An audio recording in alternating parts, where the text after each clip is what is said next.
জয় ভারত, জয় ভারতের সংবিধান, জয় বাবা সাহেব আম্বেদকরের, জয় মূল নিবাসী, জয় গুরু, জয় ইন্ডিয়ান সেকুলার ফ্রন্টের, জয় সেকুলার ফ্রন্টের একমাত্র বিধায়ক নওশাদ সিদ্দিকী। আপনাদের সামনে আমরা হকের লড়াই লড়ছি, তার গ্রাউন্ড এখনই আপনাদেরকে বলছি, আপনারা বুঝুন এবং কেন আমরা হকের লড়াই করছি সেটা বুঝতে পারবেন। আপনাদের সামনে যে দল নির্বাচনে দাঁড়িয়েছে কংগ্রেস দল, এই কংগ্রেস দলটির প্রতিষ্ঠাতা একজন ইংরেজ, অর্থাৎ কংগ্রেস দলের প্রতিষ্ঠাতা কোনো ভারতীয় নন। সিপিএম দলের প্রতিষ্ঠাতা ভারতীয় নয়, একজন ইহুদি।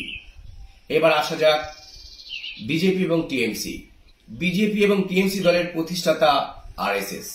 আপনারা জানেন আরএসএস একটি সংগঠন যারা বারবার ভারত বিরোধী কার্যকলাপে অংশগ্রহণ করেছে। এই ভারত বিরোধী বা ভারতের আইন বিরোধী কার্যকলাপে অংশগ্রহণ করার জন্য মোট 4 বার এই আরএসএস কে ব্যান্ড করা হয়েছিল।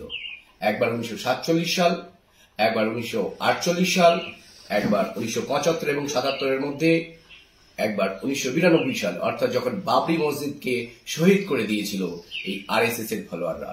অর্থাৎ ভারতবর্ষে আরএসএস কে মোট 4 বার ব্যান্ড করা হয়েছিল, কারণ এই আরএসএস ভারত বিরোধী কার্যকলাপে অংশগ্রহণ করার জন্য। এই আরএসএস দল জন্ম দিয়েছে বিজেপি এবং টিএমসি, এবং সেই জায়গায় আমাদের প্রাণের প্রিয় আমাদের চেয়ারম্যান নওশাদ সিদ্দিকী সাহেবের দল ইন্ডিয়ান সেকুলার ফ্রন্ট, যারা ভূমিপুত্রদের নির্বাচনে নামিয়েছে, ভূমিপুত্রদের জীবন এবং জীবিকা রক্ষার জন্য তারা লড়াই করছে।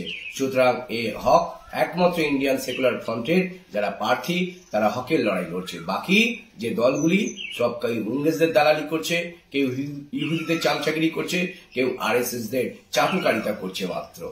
ভালো থাকবেন সবাই।